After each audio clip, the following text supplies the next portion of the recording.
Gino's doing this from his car. So, like, they were busting my balls so bad. That's as far as it goes. You're the oldest coach ever to win a national championship. Why the hell are you still coaching? Ay. That is the most important. I just stabbed myself in the eye. Attention. The party is about to commence.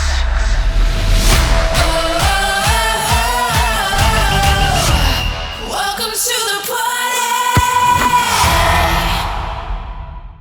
What's up, party people? I'm Julie Foudy. And I'm Abby Wambach.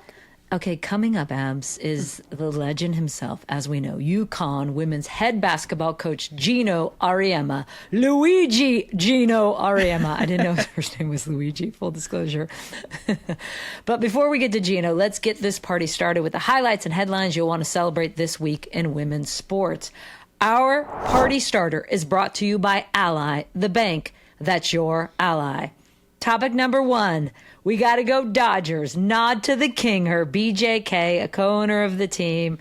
Dodgers repeating as World Series champions, first team in a quarter century to go back to back. And I don't know if you saw this, Abs, but Toronto Blue Jays star player Vladimir Guerrero Jr., he walked into the stadium of Game 7 wearing a game-worn Marie-Philippe Poulin Team Canada jersey. I love this so much, which is a fabulous nod to one of the best athletes in Canadian history.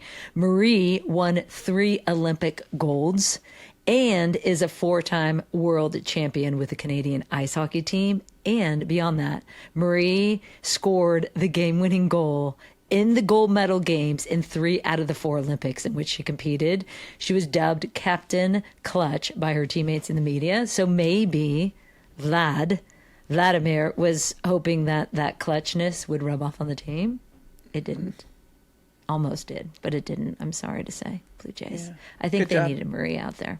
Congrats, Good job, Dodgers. Billie Jean, and all of the Dodgers in the Los Angeles area. Mm-hmm. But also this weekend was a big weekend, Jules, because it was NWSL Decision Day on Sunday. Big day. This is the final day of regular season games for the NWSL season to see who can get into the playoffs. Now let's get into who is already in.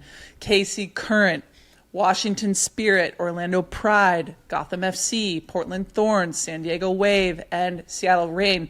The only question left was that final spot. Who would it be? Carolina Courage or the Racing Louisville? Now, Racing Louisville secured the number 7 spot in the finals of the NWSL standings with 1-0 win over Bay FC on Sunday. It's the final day of the 2025 regular season. Listen to this, you guys. Louisville is headed to the NWSL playoffs for the first time in franchise's history after 4 consecutive 9th place finishes. Just missing out. 4 consecutive. Top 8 go. They were number 9 the last 4 seasons. I'm like so happy for them.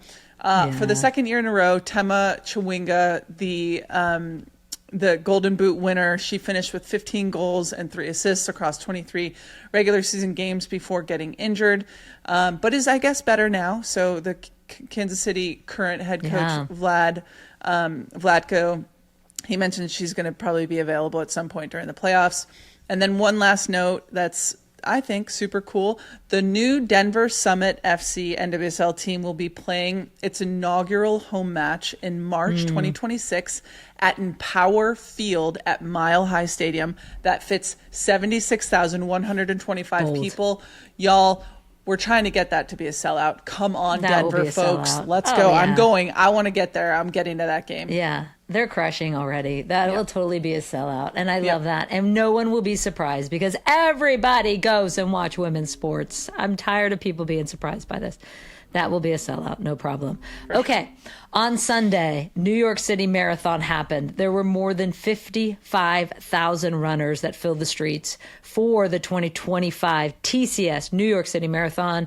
And Abs, you've run it. You know this well. They turned all those 5 boroughs into one giant moving celebration. It's amazing. Helen Obiri of Kenya won the women's open division in a time of 2:19:51. That's so fast. Oh my gosh. Obiri obliterated the course record by more than 2 minutes, and there's this adorable video of her parents dancing and family at the finish line. Mom's holding 2 bananas in her hand, dancing. It's so cute. Like, I'm a mom. I know you're going to need these bananas so that you're not cramping, because you just ran this in 2:19:51.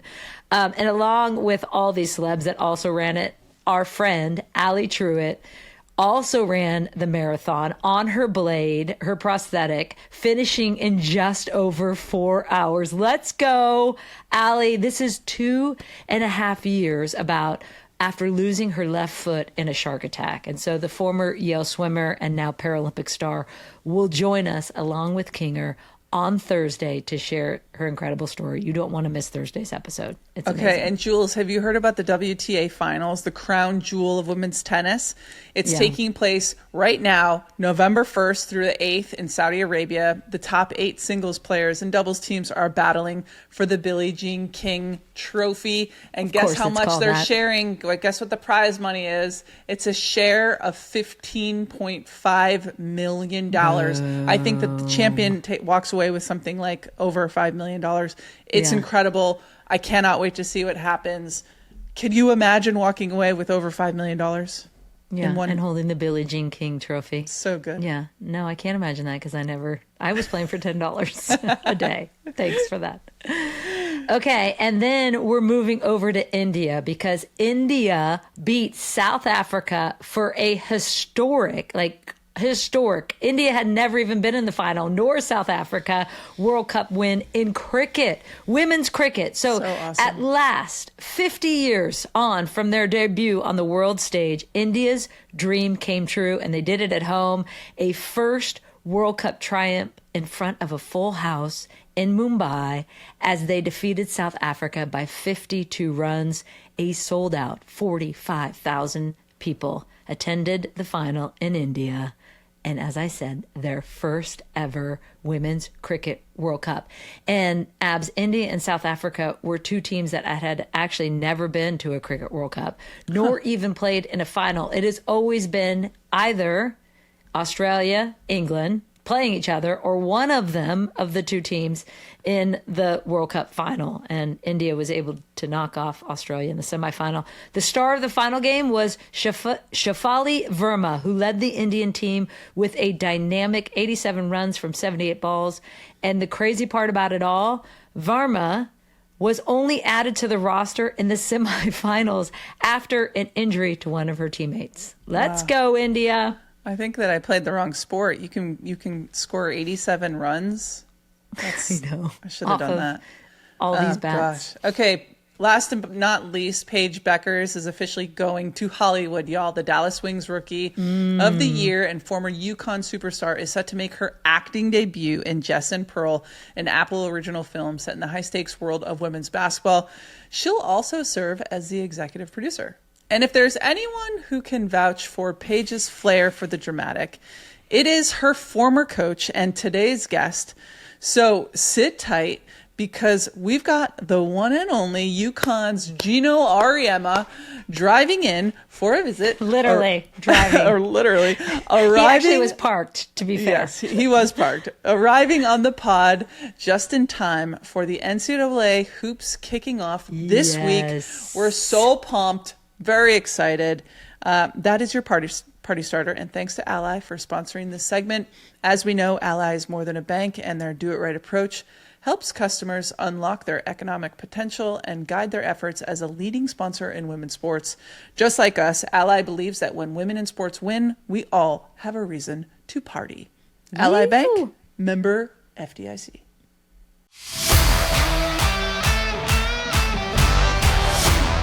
Abigail. What's that? As you know, finding time to work out in the busiest time of the year as the holidays get around is really hard. But I have the breakthrough of the busiest time of the year.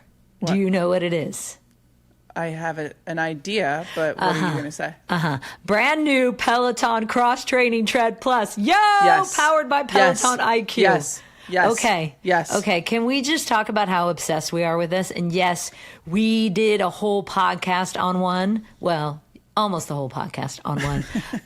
And then I proceeded to lose to Abby in the minute to win it race. But I've been training on my Peloton cross training Tread Plus so that the next time I'm not losing it. And I love this for so many reasons. You can get off. Well, you can run on it, of course, right? You can take classes. And then when you're doing the classes, you can do like cross training stuff because I'm not just a runner. I want to do other things. I want to get off it. I want to do body strength stuff. I want to do boot camp stuff. I want to do some plyometrics. So you swivel your screen and then it tracks you in the box to like, it'll actually say to you, you need to get your butt lower, people. I know. Get your butt down. You're not squatting low enough. It's I'm a not little counting judgy. It's a little judgy for a retired pro athlete, if I'm not going to lie. But it so helps you because all of a sudden I'm like, you're right. Okay. Peloton I know, and Jules, cross training Tread Plus. I'm going to get my butt down a little further. The weather is starting to change too. And so once it starts to get a little bit colder outside, Yeah, I feel you like I stay want to inside a little more. be indoors more. And this is like Yeah. the perfect machine Yeah. to do everything that you need. Honestly, if you want to walk, you can walk. If you want to do sprints, you can do sprints. If you want to lift weights, if you want to do yoga, if you want to meditate, it has everything. Yeah. And you know what? When I'm like doing the stuff where you're having to count, I don't know if you have this problem, but I can't keep track of stuff. So, because Never. I like to talk with my friends. And so I'm Yes. talking, never tracking.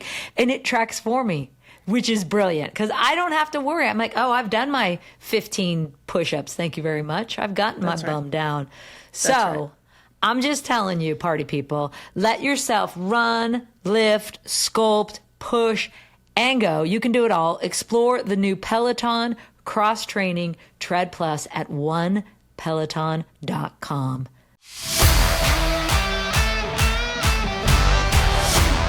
And now to the partiest part of our party. Today we've got a legend of legends, Geno Auriemma, 12. Yes, I said 12 NCAA national championships, 24 Final Fours, and now to his 41st season at UConn, the winningest coach in college basketball history, men's or women's, and the architect of a dynasty that just changed the game. He came to the United States from Italy when he was 7. He got cut from his high school team, made $1,000 his first year coaching, and it's all part of what made him become one of the most successful coaches in all of sports.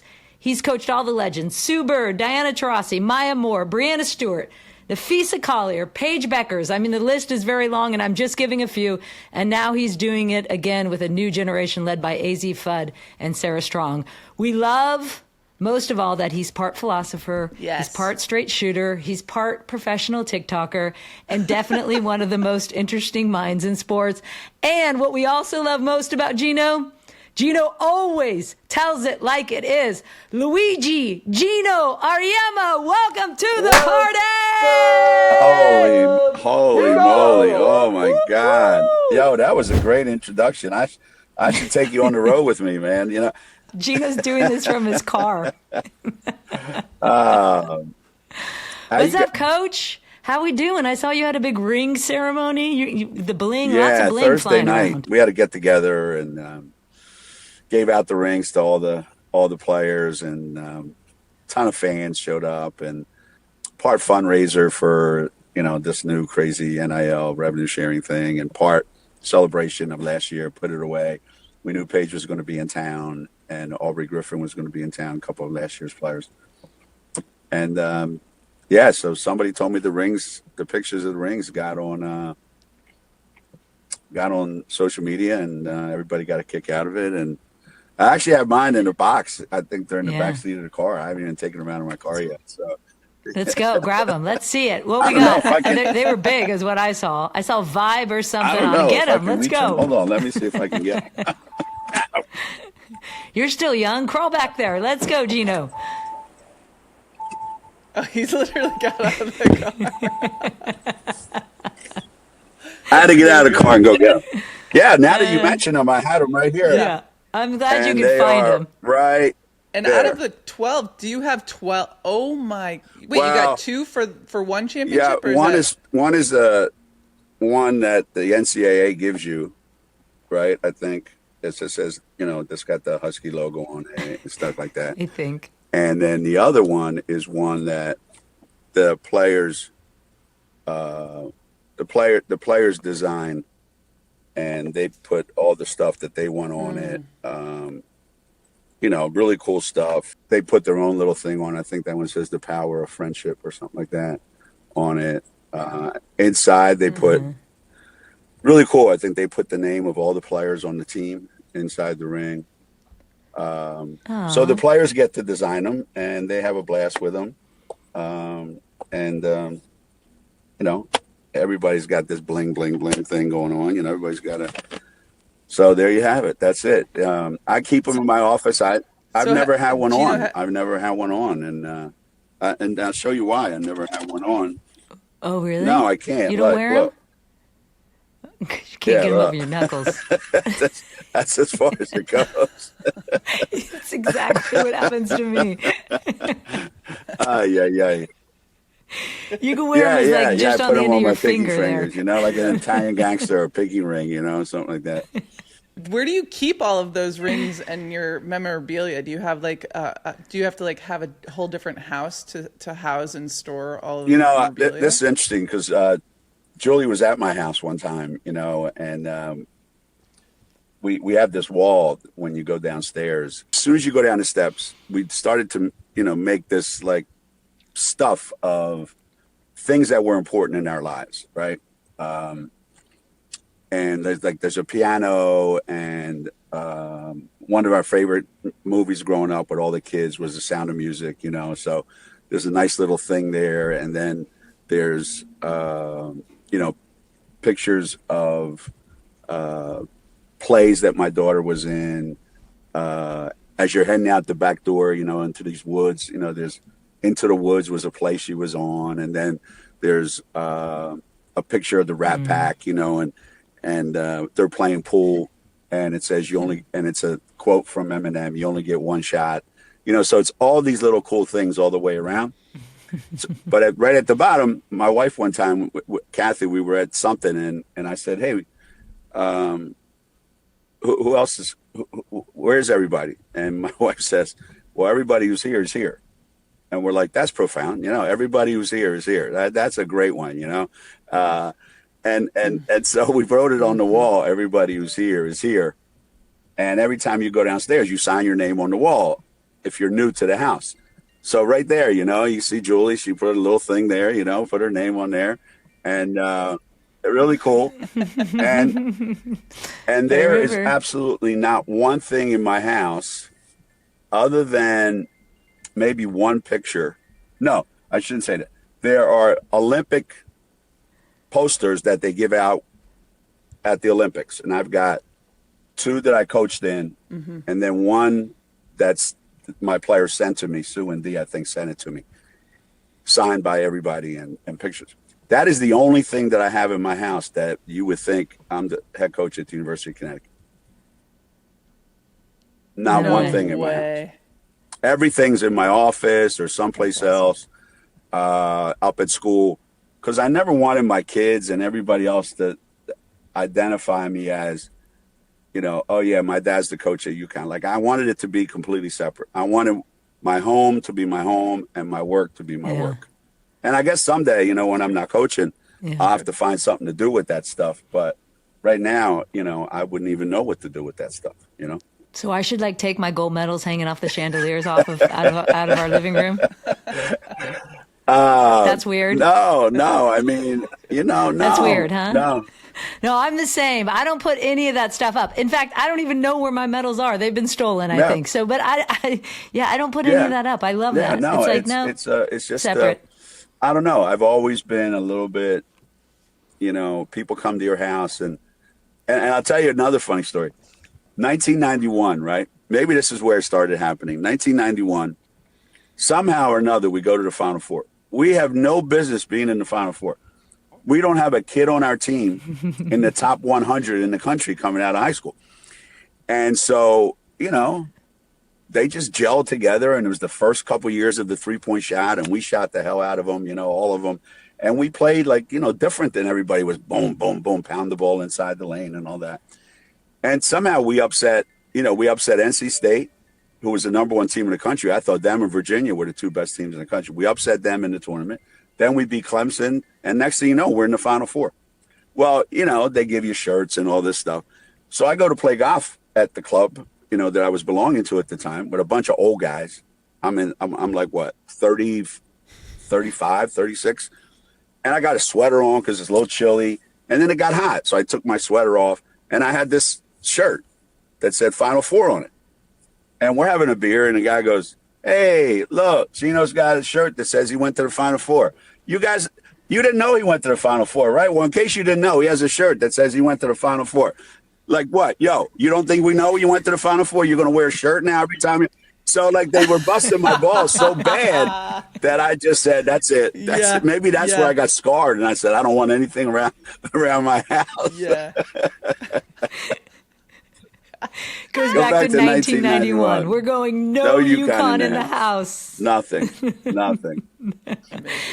When you look at all the championships you won, where does this 12th one rank amongst them? Yeah, that's a question that's probably not the easiest one to answer because it probably means less to me from a personal standpoint, but it means a lot to me because of what we were able to do for this particular team that won it.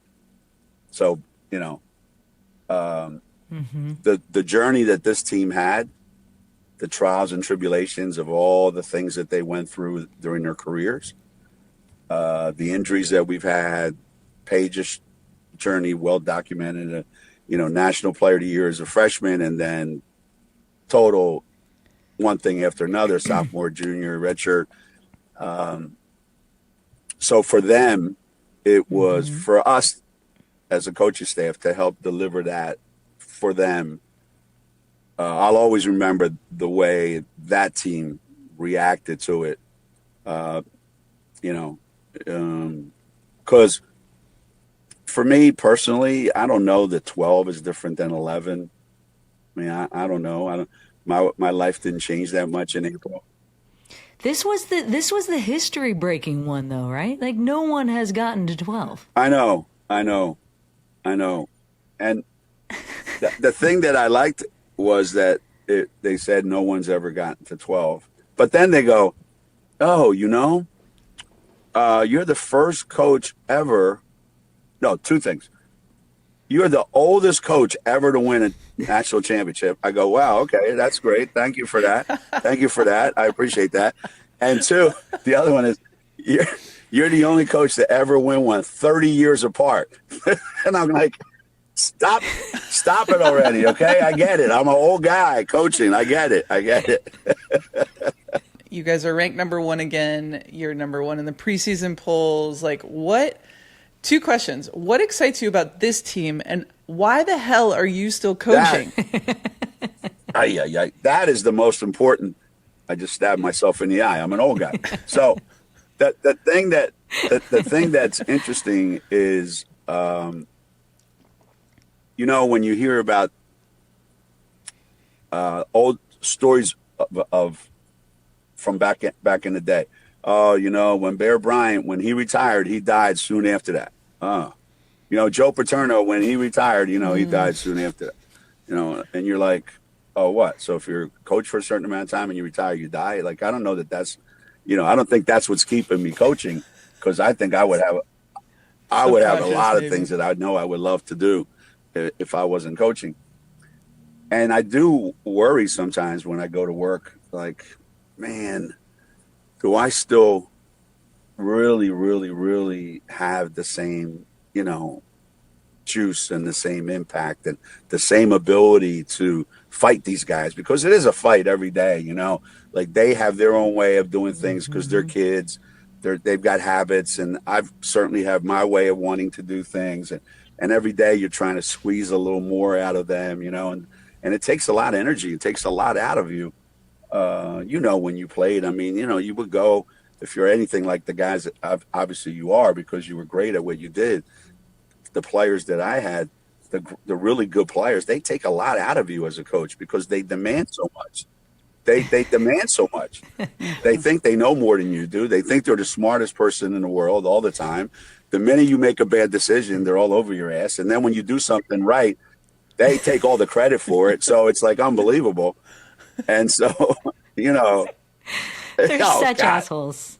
unbelievable. Those legends. I like Abby. I mean, you guys are a breath of fresh air. The basketball players are the worst. I think soccer players maybe are a little more humble. I don't know.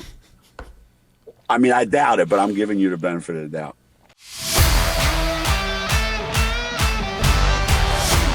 Jules, okay, you know that feeling when you find something so fundamentally amazing, you immediately text 5 of your best friends about it? Yeah. That is exactly what happened when I put on Viori's Dream Knit Performance joggers. I know. I also am donning this sweatshirt that I was just going to obsessed pull with. mine. It's on the bed right behind me. I was just going to pull it over. I travel in it all My the children are like, I love that. Where's that from? And I'm like, it's Viori and it's mine. Hands off. Do not touch No, my literally, Viori stuff. I was wearing my Viori big hoodie sweatshirt. I'm gonna pull it for you a second. Hold on, stay. Oh my God.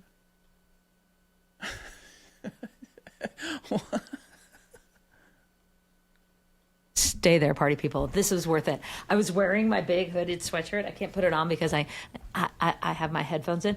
But everyone was like, "What is that?" And I was like, It's "Not so good. yours. It's mine. It's It's so Viori." good. And they're like, "Of course, it's Viori."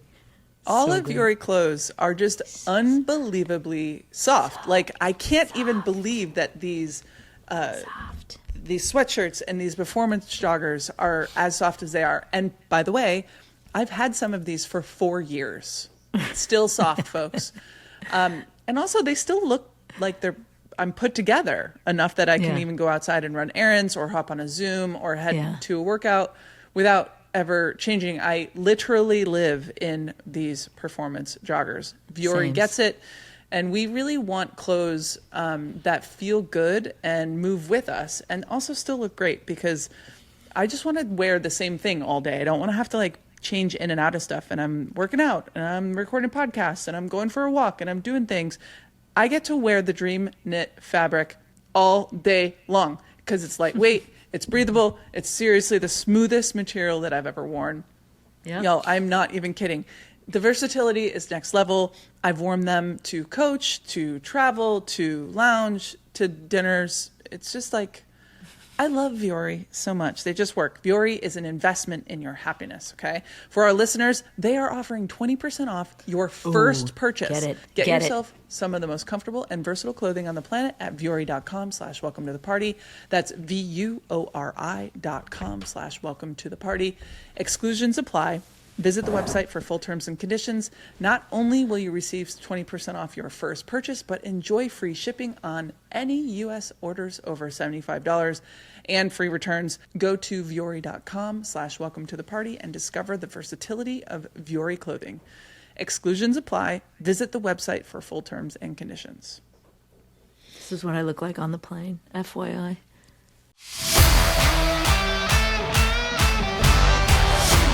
Geno, what about this year? As Abby mentioned, you know, #1 preseason polls. You're about to start this 41st season.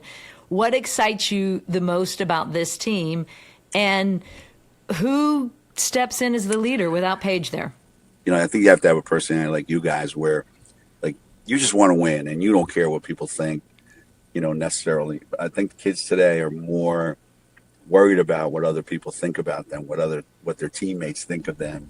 They want to be liked. They want to get a lot of likes, you know, like they grow up wanting to get a lot of likes. So Paige became a leader, you know, towards the end. And now, right now, we've got to kind of convince a couple of our guys that it's okay to step outside yourself and be that leader. You know, Azzi's not naturally a leader. You know, she just shows up every day, works hard, never misses a drill, is always perfect in every drill. Her effort is always beyond reproach, but is a very quiet kind of player, you know, when it comes to being a vocal leader. So that's not something that, you know, she's comfortable with. So I'm going to have to make her a little bit more uncomfortable with that. Sarah Strong is a sophomore who thinks, well, I'm too young to be that person. We've got Azzi, we've got Caroline Ducharme, who's been here. And yet, Sarah is going to be on the court a lot and is going to have a lot to say with what kind of season we have. She's a So, baller, so man. you've got these things. So I'm excited about, all the challenges that I have and all the challenges that they have. And I do think that, Azzi's going to lead in her own way. Sarah's going to find a way to lead in her way. And Carol, who's coming back from, all these concussion issues, is going to find a way to lead in her way. So I think, between the three of them, somebody's voice is going to be louder than everybody else's. And that's the way it's going to end up being. But in the end, I think there are some years, where the coach has to be the leader until that happens. Sometimes the coach, and I talked to them about this and I said, I'll take the pressure off of you for a little while. I'll be the leader. But as the season goes on, if I'm still the leader come March, and then it's going to be hard for us to win a national championship. Because I think we are good enough to win it. We're young in some ways, Azzi's the only senior on the team that's been here a while. Then Sarah Williams, who we got from Wisconsin, is a really, really good player, but she's new. She's not going to walk in and just all of a sudden. So I'm excited about this year's team. I think we're going to be good. We're like every other team. I think we're in the process of becoming good. But I think the challenges today are way, way, way different and way greater in some way than they've ever been. And it doesn't have anything to do with what offense we're running or what defense we're running. It's all this other stuff, all this stuff. Yeah, can we get into that for a second? Sure. It's crazy to me. I mean, you have lived all the different changes of collegiate sports, having been here for 41 years now. And when I look at what's happening with NIL, name, image, and likeness, for those who don't know what it is, and also with the transfer portal, I think, oh my God, how does someone like Geno even want to deal with all of this? Because the reality is it's chaos, it feels like, right? Like people, and you haven't had hardly any players go into the portal, but this constant, I think you were quoted by saying, even the NBA and NFL doesn't have every player as a free agent after every year. Like, it just seems like it's a lot. How do they get that under control? Where do we want to begin? And I feel like we need some wine for this one. Yeah, Let's go down to your wine cellar. I want to say they will never get it under control. They won't. For the first time, I think, in my career as a college basketball coach, for the first time, I truly believe that the professional game is way ahead of the college game in almost every area now. There's more stability, which in the beginning, people, I wonder how long this league's going to last, Now, they're adding new franchises. They're going to have a collective bargaining agreement. The owners are putting in more money. Hopefully. They actually have contracts. They are going to be bound by those contracts. They can be free agents, but after that, they've got a contract, and they each have a shared interest in the team. And it's their job. It's still a game, but it's their job. So now you have in college where you're paying kids money, and they think, well, we have the resources to pay them money. No, you don't. College sports, a lot of ways, is a losing proposition because of the amount of money that it costs to run a complete athletic program. It's a losing proposition, except for maybe 10 schools, maybe, 15, I'll even give you 15, maybe, where they can make enough money that they can say, we're paying these players because we have so much money. The money has to come from boosters and donors and, all these other things. If you're not, if you're Ohio State and you're Michigan and you're those places, but the amount of money that it costs. So you're paying players a couple $1 million a year to play 1 year, what is their motivation to win a national championship? They're only giving you 1 year. So how invested are they in the team, in the school, in everything? So that's the challenge that coaches have. And the challenge the players have is, well, now that I'm making all this money, is it really about going to school, or is it my job now to play college basketball? And if it's my job to play college basketball, then why don't we just make them employees and say, this is your job?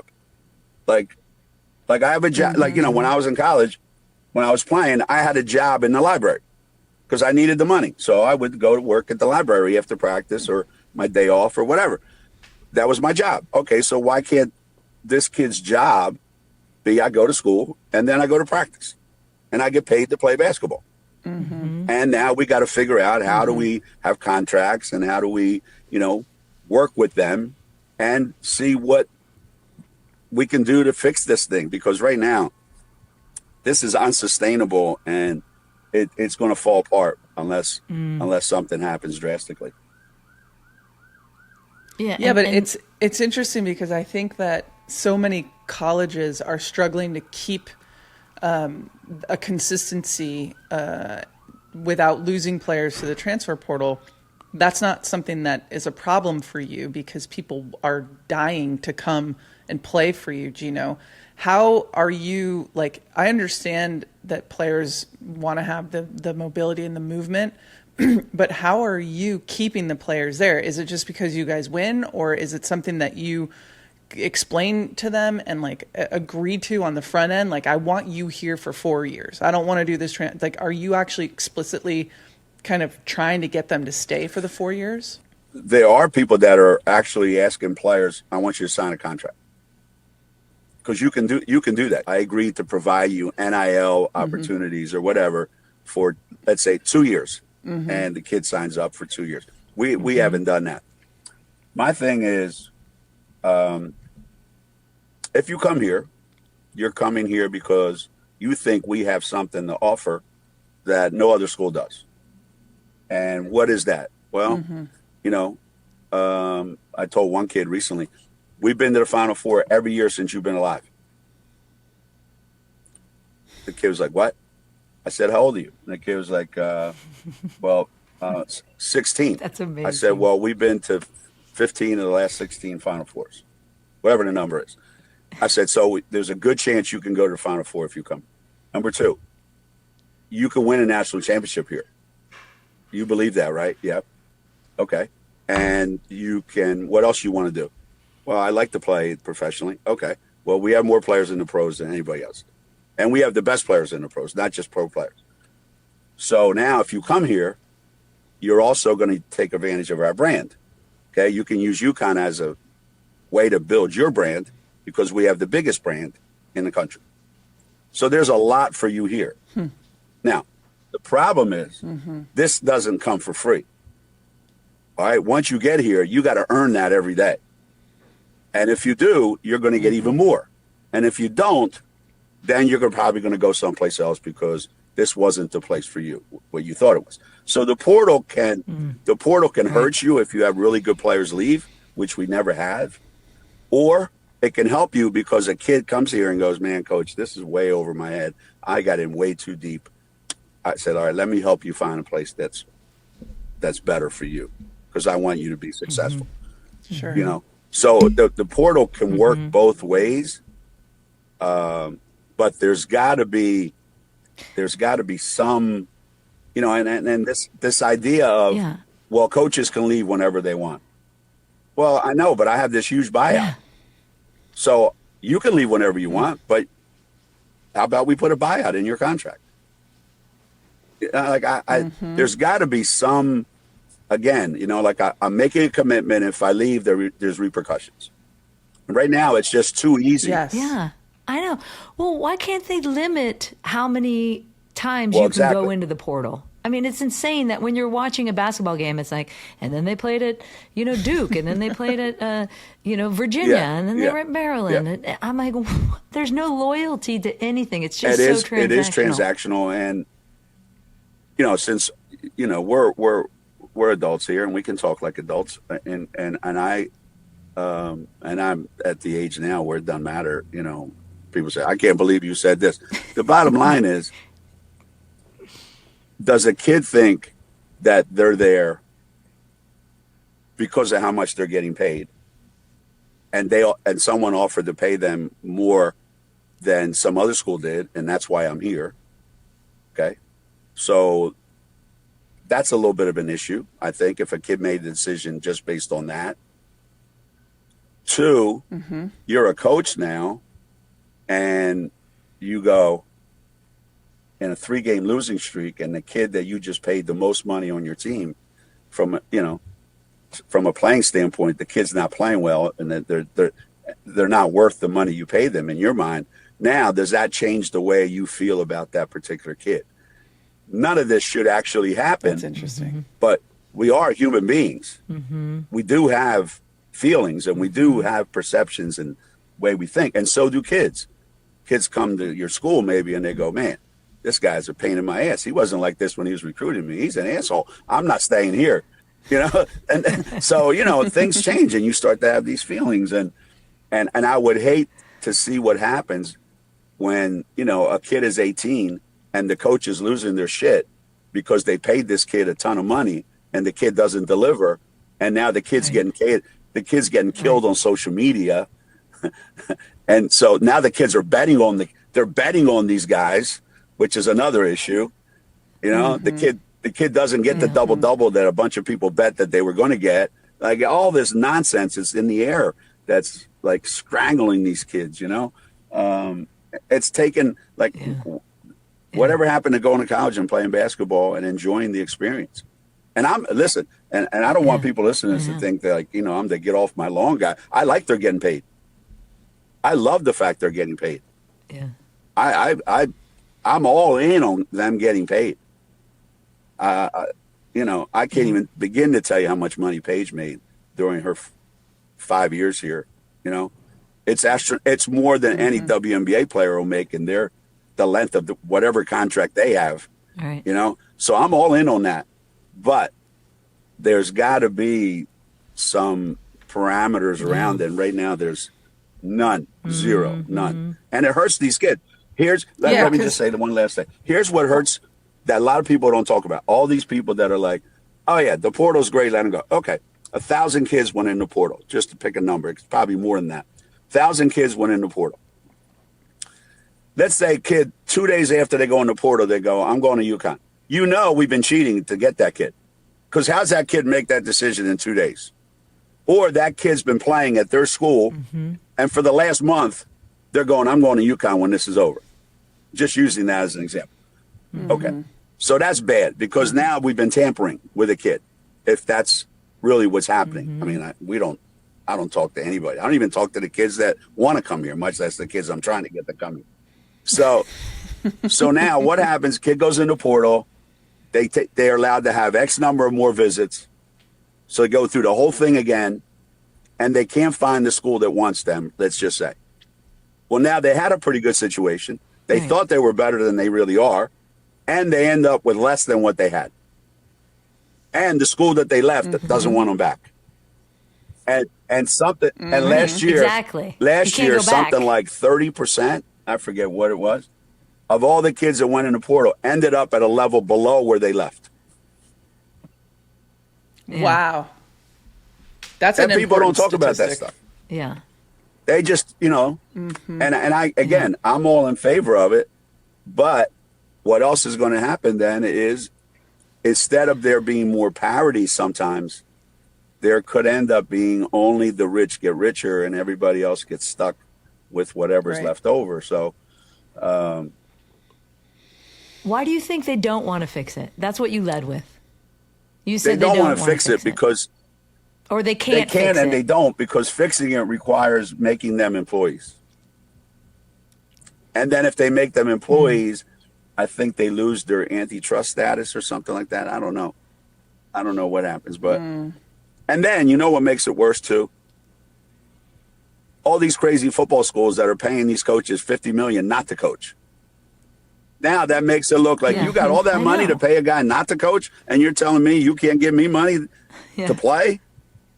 So Yeah. these colleges, they're their own worst enemies. They can't get out of their own way.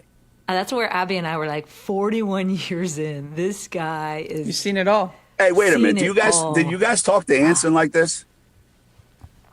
For those of you that don't know, Anson Dorrance has Yes. been at North Carolina a lot longer than I've been here. He's what? He's All won the more. time. How many championships has he won? He's finally retired. He He won won- 21. 21 in soccer. National championships? 21. I know. 21 Yeah. national championships. Yeah. That's wild. Yeah. isn't That's that what I crazy? mean. And I've been on some panels like- with him, and he looks at me like, I can't believe what you've done. I said, you got to be kidding me, right? 21 and he finally retired? Yeah, did. he retired, and the year he retired, his team won also. They won it again without him. yeah. So it's like he Yeah. left them in a place where they were still that they could Yeah. still do. Well, that's what you Pretty would. cool. That's what you would want, right? That's Hey, what you would want. Hey, Geno, with all those different moments you've had over your career, have you ever been able to pick a favorite? One moment. Could you pick a favorite? This doesn't feel No, it's fair. not. But at the same time, when I think about that very first Final Four team, I remember we were actually playing in Philadelphia at the Palestra, and my family was all there, and that team was just overwhelmed by the fact that we just beat these two really, really good ACC schools with lots of pro players, and we got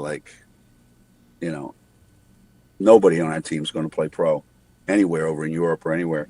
And when we won that game to go to the Final Four, I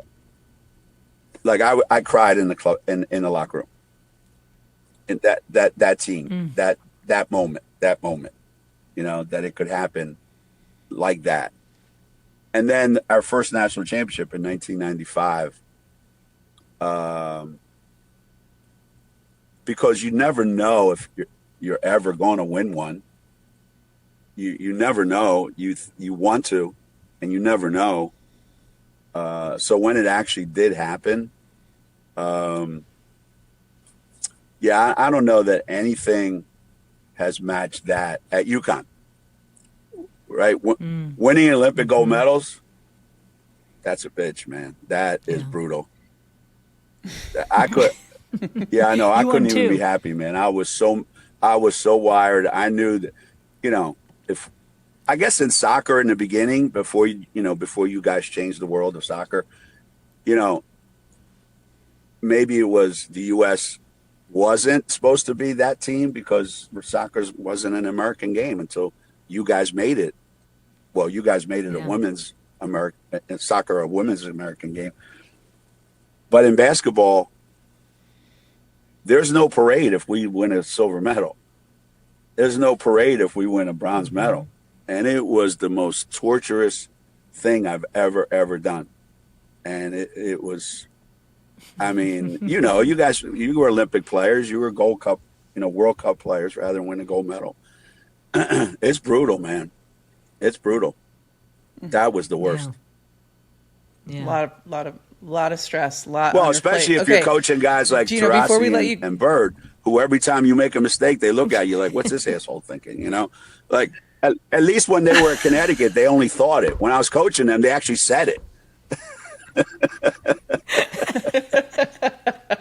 Listen, I just watched Dee's her documentary, or 3-part documentary, and there was just like so much in it that I just love the relationship that you have been able to develop with your players, not just like the older ones, but even Paige, like just saying that she's like a big pain in your ass. Like I love the relationship that you have with your players so much. How do you create those relationships? Like what is it during the recruiting process, or like once they step on campus? Like what is your methodology in curating these incredible relationships with some of the best players that the game has ever seen? I think I've been exceptionally fortunate in that the absolute best players that I've ever recruited that have come here were the kind of kids that, man, I really want to be coached. I really want to be challenged. I really, really, really want everything. I want to experience everything. And so because I knew that, and I would ask them too, this is one of the first things I do. I would ask those players, all right, tell me what you want. And they would say, well, I want to go to the Final Four. I want to be an All-American. I want to win a national championship. I want to be a first-round draft pick, blah, blah, blah. I want to be, all this stuff. So they say these things, right? And if I think they got no chance because they don't have that kind of talent, then, I got to keep that in the back of my mind. And I can't lose my mind with those guys because I know down the road they ain't going to make it because they just don't have it. They don't have that talent. That doesn't mean they can't be really good college players. Now, you get D or Maya or Tina Charles, Swing. You get those guys that walk in, Paige, and they look at you and go, yep, I'm going to win. Like Stewie, I'm going to win 4 national championships, and then I'm going to be the number 1 pick in the draft, or I'm going to win gold medals, and I'm going to be blah, blah, blah, blah, blah. And I go, okay, fine. So now every day for her 4 years, I'm going to be the biggest pain in the ass she ever met in her life. I'm going to have my foot up her butt the entire 4 years that she's here. And she knows that I'm doing it because that's what she wants. Like I told Coach, this is what I want. Mm-hmm. And I want to make sure that at the end of the 4 years, she doesn't leave and go, man, I wish Coach would have pushed me a little bit harder. I wish he would have challenged me a little bit more. And in doing that, I can have fun with them. Like I can, because they know that I'm doing this because that's what they want. They want to go there. They asked Rebecca Lobo, and we won. I forget. We won to go to the Final Four, and they asked her. They said, "Okay, Rebecca, you're leaving for the Final Four." Blah blah blah. She goes, "What's the next week going to be like for you? Leading up to the Final Four?" She goes, "Well, I'm going to enjoy today. We won a regional final, but when I go to practice on Tuesday, I'm just looking forward to going back and being the worst post player in America because that's what he thinks I am."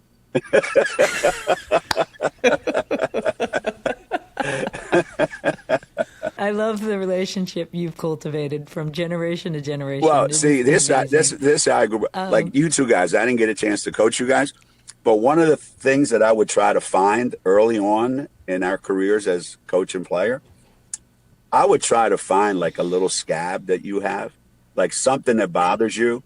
Something that you don't like to admit, or something that if somebody goes, you have a humongous reaction to it. I like to find what that is, and then I'm all over that for the next 4 years. And that's a sign of love. Bowdy, you're slow as molasses. Coach? That's a sign of love because why would you make fun? Why would you pick on people you don't like? Like I've never understood that. Like why would I want to pick on somebody I don't like? Like if I'm not picking on you, that means like you just don't have anything to offer. You got nothing to offer. That's if right. Geno ain't coming at you, no, that's a bad sign. If I'm not coming at you, that's right. that's a bad sign. That's a bad sign. That's a bad sign. All right, Coach, we do this final segment with our guests called Party Poppers, and we're trying a new Party Popper on you. We actually like this one a lot. I'm very excited about it. It's called Yearbook Superlatives. Ooh. Okay? So you can choose any player you have had in your 41 years at UConn that would match this yearbook superlative. Are you ready? Okay, one player for each thing you're going to say. Okay. Okay, well, you're going to show me. Yep. Go on, Abs. All right, so most likely to be the president of the United States. I would say Morgan Tuck, who's the GM of the Connecticut Sun, would be one. Sue Bird, I can see that. Morgan Tuck. Too. But yeah, they're the first two. Yeah. Sue's good. Sue's good. She's on it. She's a businesswoman through and through. Yeah. She's great. Yeah. Temperament for it. Morgan and Sue. Okay, I like that. Most likely to win the lottery and then lose the ticket. Stephanie Dolson. because she's the happiest person I've ever coached, and just kind of, goes about her life and doesn't stress much. Right. Amazing. Who's the best prankster on the team? Prankster.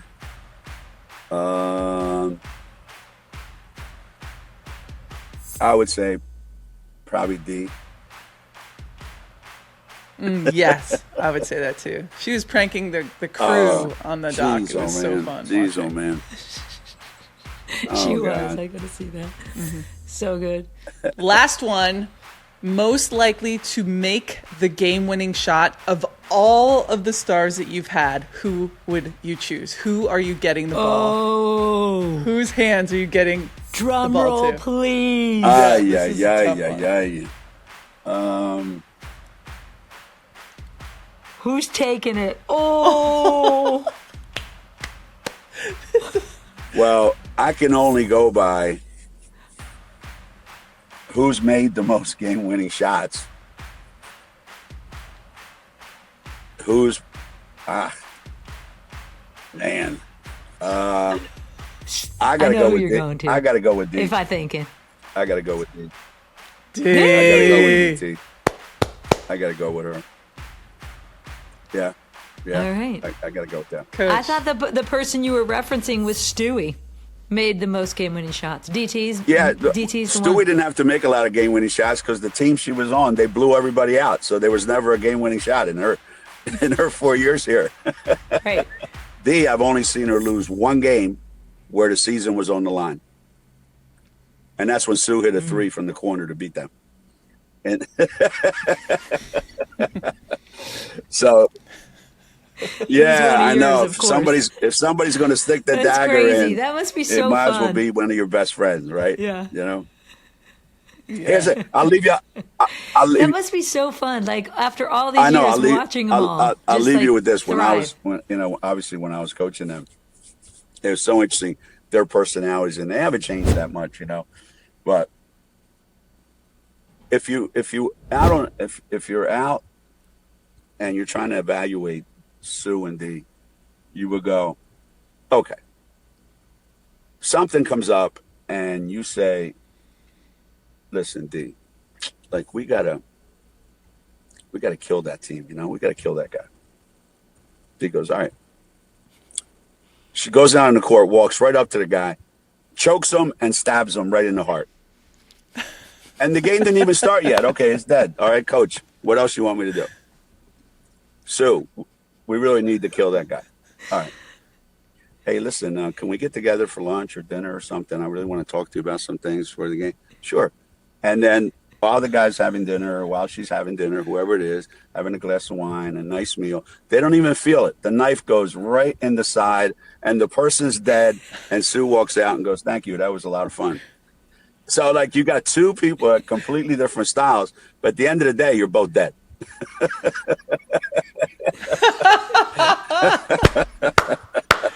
That's amazing. Oh, Coach, you're the That's best. a perfect Luigi Geno Auriemma story to what can I close it tell you? off. What can I tell you? Thank you so much. We do this weird thing called the party pose, and we're just going to take a picture, and it'll kind of live in the world I like it. as we I like it. post this. So just smile. On 3. 1, 2, 3. Perfect. Coach, best of luck this season. I love him so much. I swear to God, he cracks know. me up. He feels like my brother. Do you know what I mean? Like, he feels like he's like your older brother who just is confident and real and honest and doesn't loving, take it too, in too his own seriously. way, yeah. Yeah, I love him. Yeah. What was your favorite part that you took away? For sure, the way that he approaches his coaching with asking the players what they want first. Yeah. That's it's such an overlooked element of being a really strong-minded coach and being able to actually challenge your players as hard as you possibly can challenge them without going overboard. You have to have them set the standard of what they really want, because that allows you to understand how far you can push. It's I think one of the most important things that a coach can do. Yeah. And then he's like, and then I will be a pain in your ass every single day because you set that standard. Exactly. And I'm going to honor that by helping you get there. Exactly. And what's so funny is every single legend that has played for him, and as we listed, have been many, they all say that after the fact. Like, in the moment, it was so hard, right? And I wanted to strangle him. But, like, after the fact, I'm like, oh, my God, this man brought me to a different level because of what he held me accountable for. Yep. And that's hard to do on a daily basis, I imagine, for a coach. Because it takes a lot out of him as well. So... holding the best players in the world to account, dealing with the egos, dealing with now the NIL. Like he just has been, he's just been kind of through it all, and it was just really fun to talk to him. And we didn't even get into it, but he extended his contract through the 28-29 season. Oh my gosh, he's insane. That's amazing. What a run. All right, party people, don't forget to subscribe to the Welcome to the Party YouTube channel and click that little bell icon so you get those updates when new episodes go live, and you can actually see us in our ridiculous hats and have fun with us. You can see Geno in his cool car. Yeah. When he rolled up in his car, I was like, this is so good.